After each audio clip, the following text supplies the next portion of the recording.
priorité au direct parce qu'on annonce en ce moment en Israël des alertes un peu partout à travers le pays et des missiles auraient été tirés d'Iran vers Israël. Anne-Laure Bance, vous êtes notre envoyée spéciale en Israël pour BFM TV. Quelle est la situation? Que se passe-t-il? Vous êtes à Tel Aviv.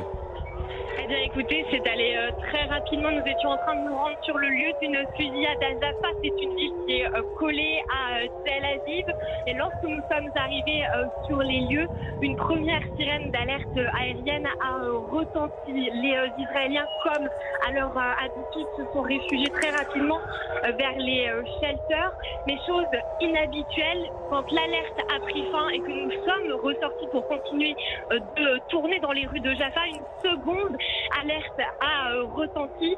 C'est à ce moment que nous avons été informés par l'armée israélienne que l'Iran avait lancé plusieurs missiles balistiques au-dessus de l'État hébreu. Depuis cette deuxième alerte qui est toujours en cours, nous entendons des détonations régulièrement au-dessus de nous. Je vous rappelle que l'État hébreu est doté du dôme de fer, donc il peut normalement intercepter la majeure partie de ces missiles balistiques.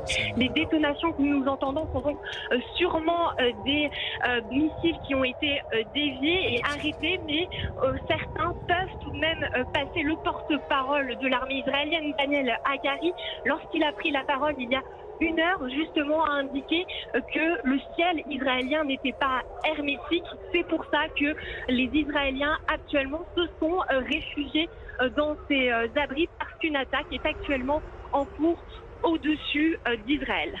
Anne-Laure Bance, notre témoin à Tel Aviv. Vous restez en ligne avec nous. Vous intervenez bien sûr dès que vous avez un point sur la situation. Thierry Arnaud, bonsoir. Donc des missiles ont été tirés d'Iran vers Israël. Oui. Alerte donc générale en Israël avec les sirènes et l'armée israélienne qui communique. C'était la réponse attendue de l'Iran après la mort du chef du Hezbollah? Alors d'abord, on se doutait qu'il y aurait une réponse. Il restait à savoir quelle forme elle allait prendre naturellement. Depuis plusieurs heures maintenant, cette forme était attendue. Un peu comme hier avec cette incursion terrestre, la première information est venue de Washington et de l'entourage de Joe Biden à la Maison-Blanche qui a fait savoir que l'Iran se préparait à un assaut imminent et à l'envoi de missiles balistiques, ce qui donc se semble se confirmer sous nos yeux maintenant. Et puis, il y a eu divers degrés supplémentaires. Le département d'État, c'est-à-dire le ministère américain des Affaires étrangères, a demandé à tout son personnel diplomatique de se mettre sous abri. On a prévenu le centre d'Israël, les habitants du centre d'Israël, qu'effectivement ces attaques étaient imminentes également. Et la question qui se pose ce soir, évidemment, c'est l'ampleur de cette attaque et la capacité d'Israël à déployer son dôme de fer pour la repousser. Ce que l'on entend, ce sont les sirènes qui retentissent avec ces images qui viennent de Tel Aviv en direct. Et les détonations, c'est donc la neutralisation par les contre-tirs du dôme de fer. On entendra et on verra beaucoup de... C'est-à-dire que du côté de l'Iran, là, on est passé à un cran supplémentaire en annonçant des tirs de missiles balistiques. Voilà. Mais ce qui est important aussi de noter, c'est que l'opération a lieu. 2, encore une fois, la question qui est posée, c'est l'ampleur et la capacité des Israéliens à résister. Mais 2, ça veut dire que l'Iran a fait savoir.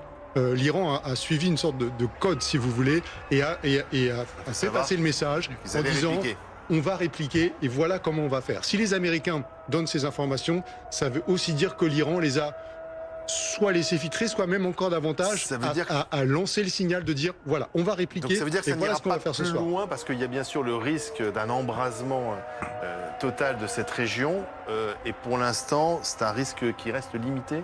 Alors c'est difficile de le dire maintenant, mais c'est vrai que le fait que Téhéran ait prévenu et donné des informations, c'est une manière aussi on peut imaginer que Téhéran veut envoyer un message. Donc il va falloir voir quelle est l'ampleur, comme le disait Thierry. Je note quand même que le secrétaire général de l'ONU plaide depuis un moment pour qu'on fasse tout pour éviter ce qu'il a appelé lui-même, je mets des guillemets, une guerre totale. La France demande un cessez-le-feu, les États-Unis demandent la reprise des discussions. Alors un instant, puisque là on a des images en direct des missiles qui sont tirés depuis l'Iran vers Israël et vers Tel Aviv notamment, et des médias israéliens rapportent que plus de 100 missiles ont été tirés par l'Iran vers Israël, plus de 100 missiles, et ça continue donc en ce moment même en direct.